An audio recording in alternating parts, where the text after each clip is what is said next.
So I was thinking about dealing with pro audio reps.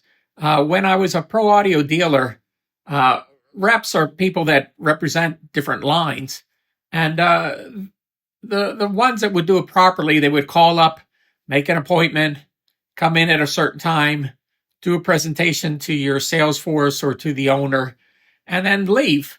But then there was these other reps that would come and just hang out all day. They'd be there, to help load, unload trucks, buy a pizza. I mean, they were just buttering you up. And, it's very nice. And if anybody was interested in their product, it was kind of nice to have the actual, authority on the product there to talk to them. So it helped things out.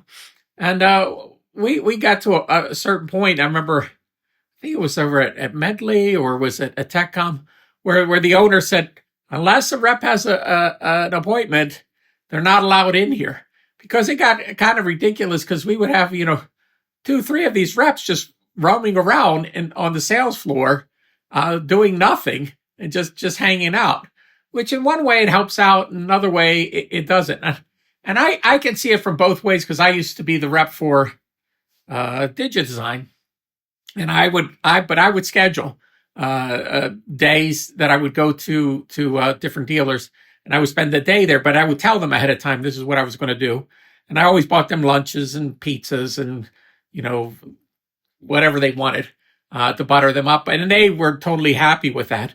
But and I wasn't obnoxious. I would just kind of hang out and see if they needed any help. But some of the dealers that I had to deal with when I was a DigiDesign rep, they didn't know the line at all, and no matter how much training I did, they just didn't get it.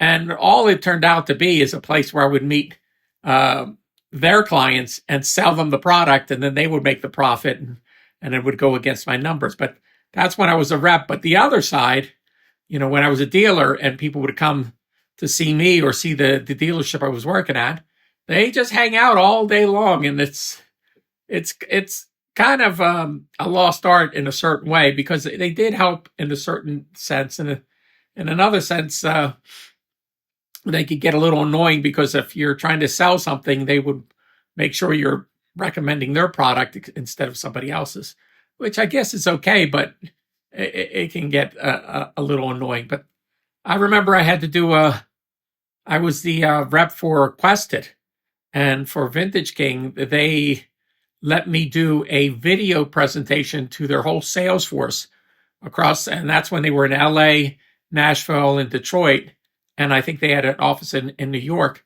So I did a whole video presentation over the internet and talked to the whole sales force and answered all their questions. And that was pretty cool. And that was nice of them to let me do it. Now, did they sell one? They never sold a single Quested monitor when I was the rep or the distributor.